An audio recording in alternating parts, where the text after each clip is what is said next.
Un encuentro con su palabra, porque secase la hierba, marchitase la flor, mas la palabra de Dios permanece para siempre.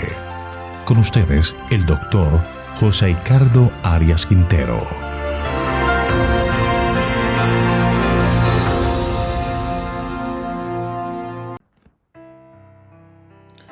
Hoy estudiaremos la primera parte del capítulo 19 del Evangelio según San Lucas, Jesús y Zaqueo. Para ello vamos a orar. Padre eterno y bondadoso, alabado y glorificado sea tu nombre. Gracias te damos, Señor, por este día que nos regalas. Gracias te damos, Señor, porque nos concedes el privilegio de poder abrir tu palabra y aprender lecciones importantes para nuestra vida. Te pedimos en este momento derrames tu gracia sobre nosotros y nos ayudes a entender tu palabra por medio de tu Santo Espíritu. Danos inteligencia y sabiduría. Lo pedimos todo en el nombre de Jesús. Amén. Al parecer, este capítulo 19 de Lucas es la continuación de la narración del capítulo 18, que termina con el sanamiento del ciego Bartimeo en Jericó. La multitud que rodeaba a Jesús se regocijó y alababa al Señor por su bondad, pero aquí pasa de la comunidad a las decisiones individuales, la responsabilidad que cada uno tiene al responder al llamado de Jesús. El Señor es el Salvador de todos los hombres. Él vino a buscar y salvar lo que se le había perdido. La primera sección de este capítulo es la historia de Zaqueo, que está en los versículos 1 al 10. Vamos a leerlo por secciones. La primera es versículos 1 al 3. Habiendo entrado Jesús en Jericó, iba pasando por la ciudad, y sucedió que un hombre llamado Zaqueo, que era jefe de los publicanos y rico, procuraba ver quién era Jesús, pero no podía a causa de la multitud, pues era pequeño de estatura. Jericó era una ciudad muy importante y rica. Estaba en el valle del Jordán y controlaba el acceso a Jerusalén y el paso al este del Jordán. Tenía una gran palmeral y bosques de balsameras mundialmente famosos que perfumaban el aire varios kilómetros a la redonda. Sus jardines de rosas también eran célebres. También lo llamaban la ciudad de las palmeras, y Josefo dijo que era una región divina, la más feraz de Palestina. Los romanos comercializaron e hicieron famosos sus dátiles y bálsamo. La ciudad también se había convertido en un lugar donde podían vivir los sacerdotes y muchos vivían allí. Era un lugar de mucho tráfico de personas, oficiales, soldados romanos, comerciantes y extranjeros de diferentes regiones. Un lugar propicio para un recaudador de impuestos. Jesús pasó por Jericó. Era necesario que estuviera allí, no solo para sanar al ciego, sino para salvar a alguien que estaba perdido. Su nombre era Zaqueo, el jefe de los publicanos. Habían varios tipos de publicanos. Uno era, como en el caso de Mateo, el que atendía al público, pero estaba el publicano jefe, el que estaba tras bambalinas. Eran los que tenían varios puestos para cobrar los impuestos. Eran hombres ricos, pero a la vez despreciados. Elena de White describía a Zaqueo de la siguiente manera: Zaqueo era judío, pero detestado por sus compatriotas. Su posición y fortuna eran el premio de una profesión que ellos aborrecían y a la cual consideraban como sinónimo de injusticia y extorsión. Sin embargo, el acaudalado funcionario de aduana no era del todo el endurecido hombre de mundo que parecía ser. Bajo su apariencia de mundanalidad y orgullo, había un corazón susceptible a las influencias divinas. Libro El deseado de todas las gentes, página 506. De esta manera, Zaqueo escuchó hablar de Jesús, de su obra en favor de las personas que eran despreciadas del pueblo, del ciego que volvió a ver, de la manera en que sanaba a los leprosios, y en su corazón se despertó el deseo de ver al Señor. ¿Será que podrá darle alguna esperanza? Sin embargo, no podía ver al maestro. Había mucha gente en las calles. Las personas le iban a dar un lugar para que él pasara, y como era corto de estatura, no le era posible ver por encima de los hombros de ninguno. Los obstáculos se presentan en el camino, pero dice Elena de White, Zaqueo resolvió verle. Comenzaba a comprender cuán amargos eran los frutos del pecado y cuán difícil el camino del que procura volver de una conducta incorrecta. El ser mal entendido, el tropezar con la sospecha y desconfianza en el esfuerzo de corregir sus errores, era difícil de soportar. El jefe de los publicanos anhelaba mirar el rostro de aquel cuyas palabras habían hecho nacer la esperanza de su corazón. Libro El deseo de todas las gentes, página 507. Sigamos leyendo el capítulo 19, ahora los versículos 4 al 6. Y corriendo delante se subió a un sicómoro para verlo, porque había de pasar por allí. Cuando Jesús llegó a aquel lugar, mirando hacia arriba lo vio y le dijo, Zaqueo, date prisa, desciende, porque hoy es necesario que me hospede en tu casa. Entonces él descendió a prisa y lo recibió gozoso. La escena es muy gráfica para poder imaginarnos a un hombre rico, vestido de ropas finas y elegantes, corriendo para adelantarse a la multitud y subiendo a un árbol para poder contemplar a Jesús. Sin embargo, estuvo dispuesto a ser considerado raro con tal de no perder la oportunidad de contemplar, aunque fuera por un momento, al que a tanto había deseado ver. Allí se quedó en el árbol, muy tranquilo, oculto entre las ramas. La multitud se fue acercando y por fin puede ver a Jesús y escuchar sus palabras. Su corazón late emocionado, pero algo inesperado sucede. Jesús se detiene y la multitud también. Al parecer Jesús tiene algo que decir, pero Jesús, que todo lo ve, que todo lo sabe, que todo lo entiende, sabe que en aquel árbol escondido entre las ramas hay alguien que debe ser rescatado de su vana manera de vivir. Así que levanta la mirada y toda la multitud también hace lo mismo. Su rostro se sonroja ante quizás la mirada burlona y de desprecio de la multitud. El rico Zaqueo, el publicano despreciable, está en una de las ramas de este gran árbol. Pero Jesús ve a uno a quien debe salvar. Le llama por su nombre. Zaqueo, baja de allí, porque es necesario que hoy me pose en tu casa. Esta es la única vez que se registra que Jesús se invitara a sí mismo a casa de alguien. Un hombre de la posición de Zaqueo seguramente tenía amplias comodidades para recibir visitas, y Jesús sabía que Zaqueo no se sentiría molesto aunque las visitas le llegaran inesperadamente. No se nos dice cómo reconoció Jesús a Zaqueo para poder llamarlo por su nombre. Es muy posible que alguno de los que estaba allí le diera la información, pero lo más probable es que se trata de un caso de conocimiento sobrenatural. Jesús sabía que recibiría una calurosa bienvenida. Zaqueo había deseado ardientemente tener la oportunidad de ver a Jesús y tuvo que haberse sentido muy honrado y satisfecho al tener el privilegio de recibir en su propia casa al gran maestro de Galilea. Jesús sabía todo esto y fue a la casa del recaudador de impuestos con el propósito específico de instruirlo en el camino del reino. Ahora vemos a aquel hombre rico y despreciado por muchos bajar del árbol, emocionado. La gente le abre camino para encontrarse frente con el Señor. Y ahora, con una emoción indescriptible, no solo guía a Jesús, sino también a sus acompañantes a su casa. No podía creer que un hombre como Jesús fuera a su casa. Como publicano, lo único que había experimentado de los religiosos era desprecio. Pero ahora el maestro de Galilea venía a posar en su casa.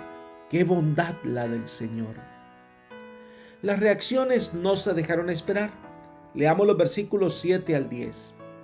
Al ver esto, todos murmuraban diciendo que había entrado a hospedarse en casa de un hombre pecador.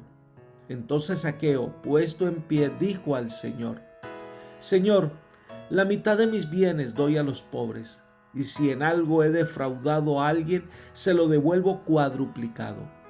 Jesús le dijo: Hoy ha venido la salvación a esta casa, por cuanto él también es hijo de Abraham, porque el Hijo del Hombre vino a buscar y a salvar lo que se le había perdido. La primera reacción fue la de los hombres que seguían a Jesús, entre ellos los espías de los fariseos y los escribas.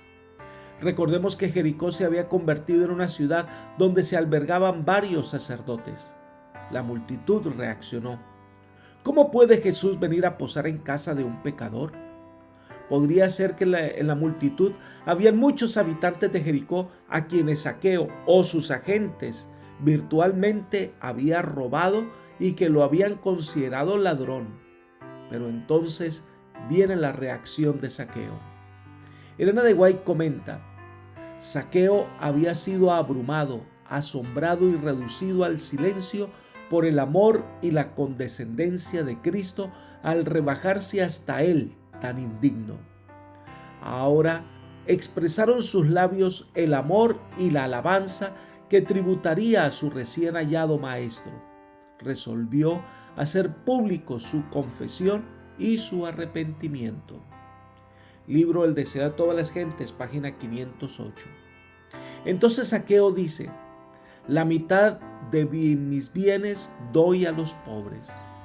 La disposición a desprenderse voluntariamente de la riqueza que había adquirido en forma injusta era una de las mejores evidencias posibles que podría haber dado de su conversión.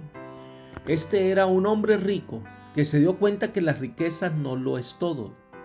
Si comparamos a Zaqueo con el joven rico que, con su negativa de desprenderse de las riquezas cuando le pidió que lo hiciera, en el caso de Zaqueo, demostró que un rico sí podía entrar en el reino de los cielos. Pero además agrega: a todo el que he defraudado se lo devuelvo cuadruplicado. Ahora se propuso restituir cabal y sistemáticamente todo lo que había obtenido ilícitamente. Esto separaría lo que sus peores acusadores en la multitud, los sacerdotes, escribas y fariseos, podían decir de su propia conducta. La suma que debía devolverse era por lo general el doble de lo robado, si la propiedad o el dinero robado se hallaban en poder del ladrón. La cantidad que Zaqueo prometió devolver era la mejor evidencia posible de que su corazón había experimentado un cambio. Elena de White amplía este concepto al decir: ningún arrepentimiento que no obre una reforma es genuino. La justicia de Cristo no es un manto para cubrir pecados que no han sido confesados ni abandonados. Es un principio de vida que transforma el carácter y rige la conducta. La santidad es integridad para con Dios, es la entrega total del corazón y la vida para que revelen los principios del cielo. Libro El deseo de todas las gentes, página 509. Dios había obrado en la vida de Zaqueo. Entonces viene la reacción de Jesús. La vamos a dividir en tres partes. La primera, él dijo: hoy ha venido la salvación a esta casa. Jesús afirma que la confesión de Zaqueo refleja que ha ocurrido la transformación en su vida.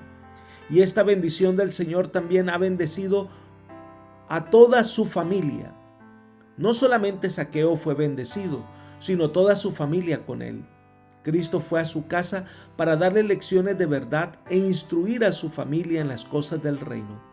Ellos habían sido expulsados de la sinagoga por el desprecio de los rabinos y adoradores, pero ahora su casa era la más favorecida de toda Jericó. Acogían bajo su propio techo al divino Maestro y oían por sí mismos las palabras de vida. Libro El deseo de todas las gentes, página 510.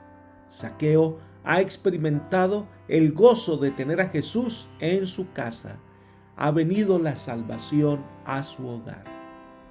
En segundo lugar, sigue diciendo Jesús: por cuanto también es hijo de Abraham. La sociedad judía había catalogado a Zaqueo como un ser despreciable, lo había tildado de pecador y por lo tanto incapacitado para recibir las recompensas que los judíos consideraban automáticas para todos los descendientes literales del padre Abraham. Pero Jesús, con palabras que todos podían entender, lo inscribe ahora en el libro del favor divino.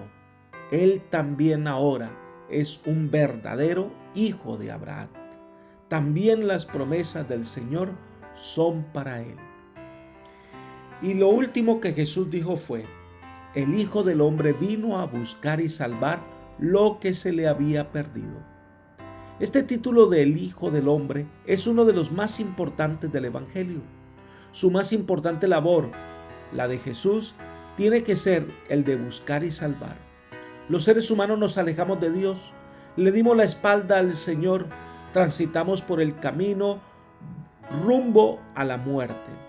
Entonces el Señor vino a salvar a todos los pecadores, vino a rescatarnos de la muerte. Pero Jesús no solo vino a rescatar al hombre, sino también a todo lo que se perdió por causa del pecado del hombre. El mundo será restaurado a su hermosura edénica y será habitado por una raza sin pecado, y todo lo que se había perdido también será renovado. En los tiempos de la restauración de todas las cosas, Jesús vendrá y entonces su pueblo vivirá con él por toda la eternidad. La siguiente sección, que aparece en el capítulo 19 del Evangelio según San Lucas, es la parábola de las 10 minas, que está entre los versículos 11 al 27. Vamos a mirarla con detalle. El evangelista nos explica la razón por la cual el Señor presenta esta parábola. Vamos a leer el versículo 11.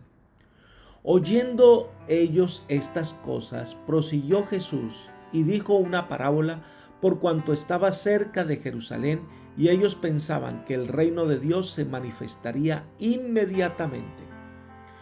Con respecto a este relato hay varios conceptos a tener en cuenta. Número 1. Esta parábola guarda relación con las palabras pronunciadas en casa de Zaqueo. Algunos llegan a afirmar que este relato fue en casa de este o en el camino de Jericó a Betania. En segundo lugar, este acontecimiento relatado por Lucas ocurrió una semana antes de la Pascua del año 31 a.C. En tercer lugar, debemos entender que el relato ocurre en el camino a Jerusalén, donde Jesús enfrentaría el Calvario. En cuarto lugar, pero lamentablemente, a pesar de las advertencias hechas por Jesús sobre lo que iba a pasar en Jerusalén, los discípulos, por el falso concepto del reino mesiánico, tan enfatizado por ellos y por sus compatriotas, promocionó la ocasión para el relato de esta parábola. Por alguna razón, los discípulos esperaban confiadamente que el reino de Dios se establecería durante la próxima Pascua. La emoción de los discípulos aumentaba con cada paso rumbo a Jerusalén. Es probable que los discípulos consideraban que esta era la marcha triunfal a Jerusalén y que allí tomarían el reino y colocarían a su maestro en el trono de Israel.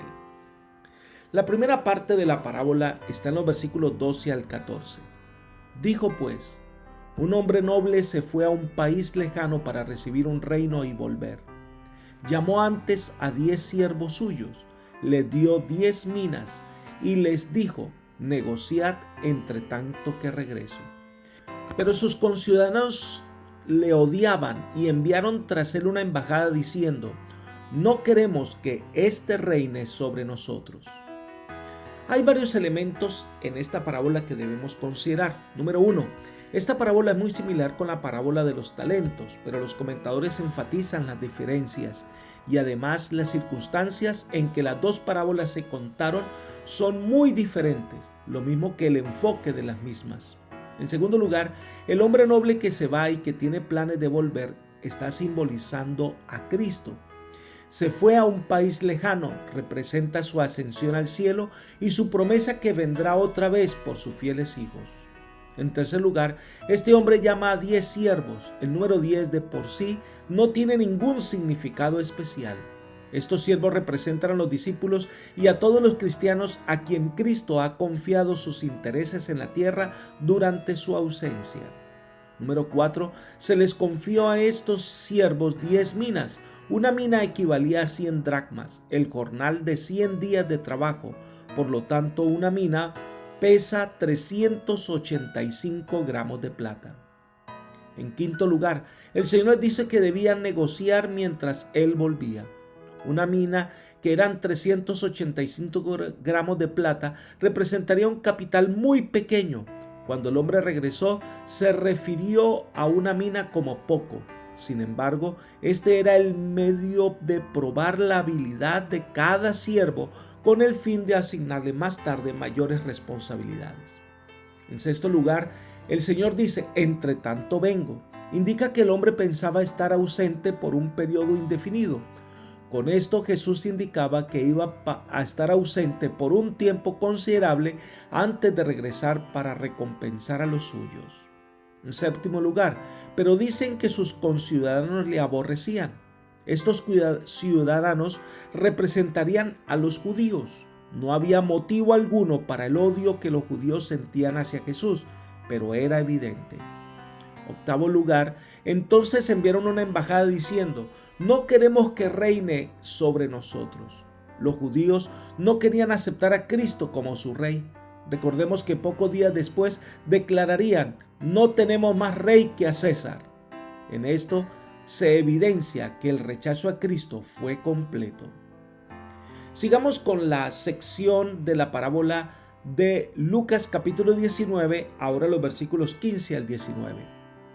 Aconteció que al regresar él después de recibir el reino, mandó a llamar ante él a aquellos siervos a los cuales había dado el dinero para saber lo que habían negociado cada uno.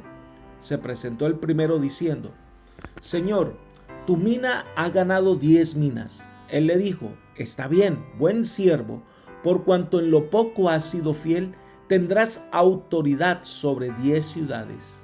Llegó otro diciendo, Señor, tu mina ha producido 5 minas. También a este dijo, tú también sé sobre 5 ciudades. La parábola destaca la conducta de los siervos durante la ausencia del patrón. Cuando el amo regresa, el Señor los llama a cuenta. Deseaba saber cómo se habían desempeñado sus siervos en la administración de su propiedad, pues tenía planes de asignarles responsabilidades como magistrados en su reino, a cada uno según la habilidad que hubiera demostrado. Entonces llama a cada uno. En esta parábola se presenta solo 3 de los 10 como ejemplo de los diferentes grados de éxito que habían alcanzado. El primero tenía mucho que informar, pero reconoce que el dueño de la mina era el almo. Por eso dice, tu mina. Ellos reconocen de quién es la propiedad.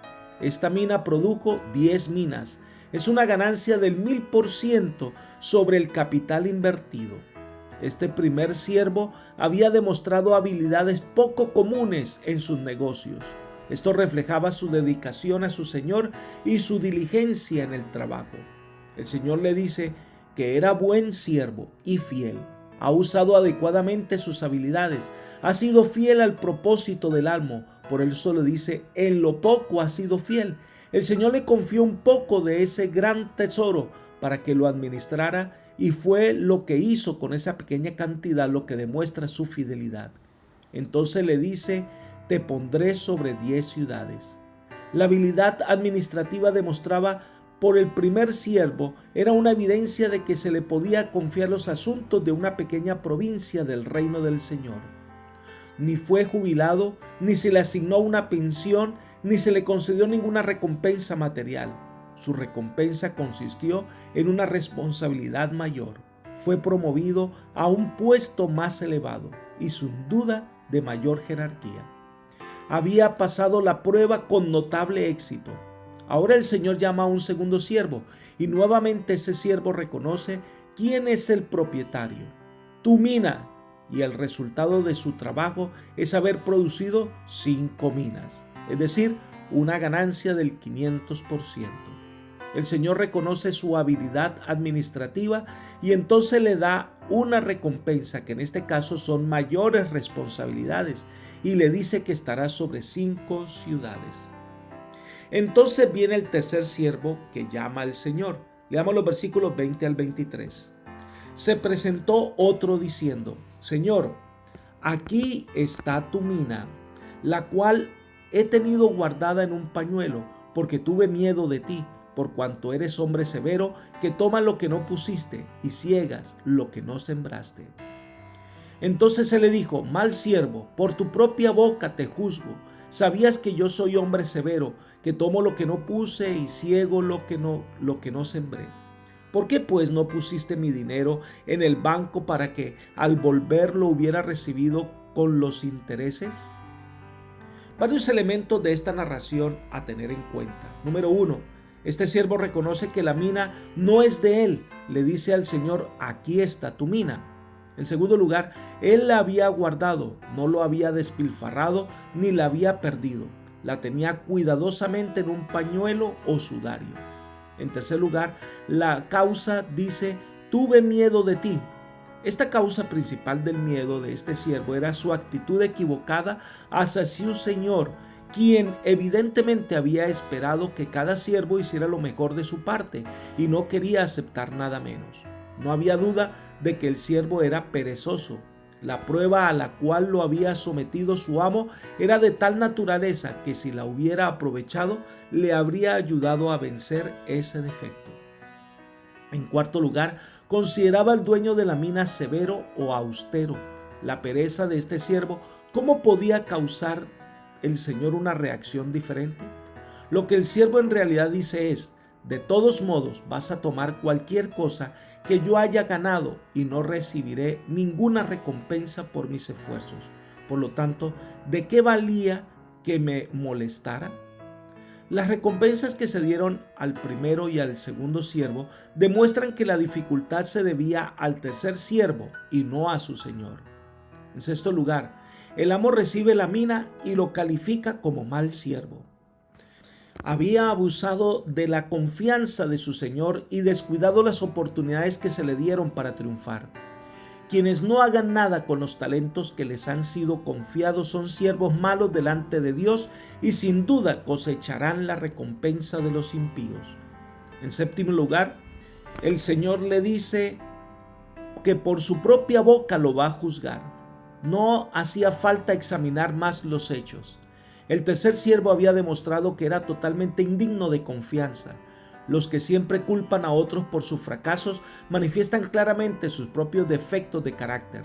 Demuestra que no se les pueden confiar ningún tipo de responsabilidades importantes. Octavo lugar, el Señor le dice: ¿sabías tú? El fracaso de este siervo no se debió a la ignorancia, sino a la pereza. Sabía lo que tenía que hacer, pero no lo hizo. Sabía que su Señor le exigiría estrictas cuentas del uso que había dado a la oportunidad que se le había concedido. Y si lo sabía, ¿por qué no hizo nada? Evidentemente podría haberlo hecho. En esto estaba su culpa. En noveno lugar, ¿por qué pues? Le pregunta el almo. Si sabía esto, ¿por qué no hizo? Ya sabía lo que había esperado cuando volviera su señor. Lo menos que podía haber hecho era poner el dinero a trabajar para él, aunque él mismo no estuviera dispuesto a hacerlo. ¿Por qué aceptó el dinero si no tenía intenciones de hacer algo con él? Podía habérselo dado a otro siervo que pudiera haberlo usado en forma útil. En décimo lugar, lo mínimo que podía era dar el dinero a los prestamistas. La palabra banco, que refiere a una institución bancaria, también deriva del lugar en donde se hacían las transacciones. Al siervo le habría costado muy poco esfuerzo llevar el dinero a uno de los prestamistas de la ciudad. Por lo tanto, su manera de proceder no solo indicaba como insensato y perezoso, sino que además daba la impresión de que deliberadamente se había propuesto privar a su amo de la ganancia que le correspondía. Entonces viene la conclusión de la parábola, versículos 24 al 27. Y dijo a los que estaban presentes: quitadle la mina y dala al que tiene las 10 minas. Y ellos le dijeron: Señor, tiene 10 minas, pero yo os digo que a todo el que tiene se le dará, pero al que no tiene, aún lo que tiene se le quitará. Y también a aquellos mis enemigos que no querían que yo reinara sobre ellos, traedlos acá y decapitadlos delante de mí. Jesús sigue describiendo aspectos de la parábola. Los que estaban presentes ante el amo de la parábola le dan una orden: quitadle la mina, la que no produjo nada debido a su pereza o negligencia. Este fue su castigo. Pero el Señor ordena algo inesperado: darle al que tiene 10 minas. Se lo entregó a este siervo no tanto como recompensa, sino porque había demostrado tener mayor habilidad para hacer producir la mina. Sabía que en manos de este hombre los resultados serían mejores. Pero viene la reacción de la gente: ¿por qué le da más si ya tiene suficiente?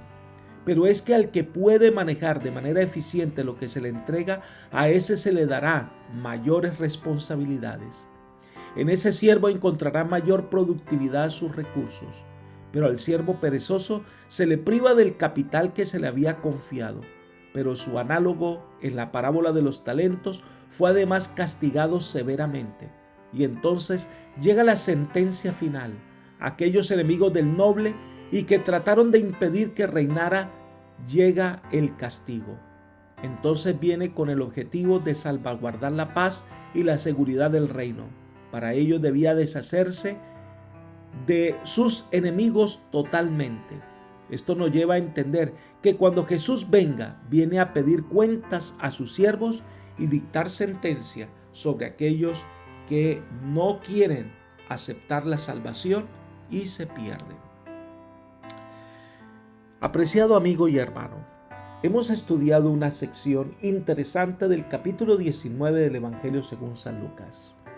Hemos visto cómo el Señor está dispuesto a buscar y salvar aún aquellos que están perdidos en sus riquezas. Dios no discrimina a ninguna persona. Él salva a todos los pecadores que quieren aceptarlo en su casa. Pero también nos enseña que el Señor nos nombra administradores de sus dones y recursos, para que podamos con ellos poder multiplicar, es decir, llevar más personas al conocimiento de la salvación. Qué triste que seamos siervos negligentes y perezosos. Lo mejor que podemos hacer es tomar los dones que Dios nos da y usarlos adecuadamente. En el servicio del Señor, Él producirá los resultados. Que el Señor te bendiga y te guarde hoy, y que hoy sea una oportunidad para que tus dones y talentos estén al servicio del Maestro. Amén.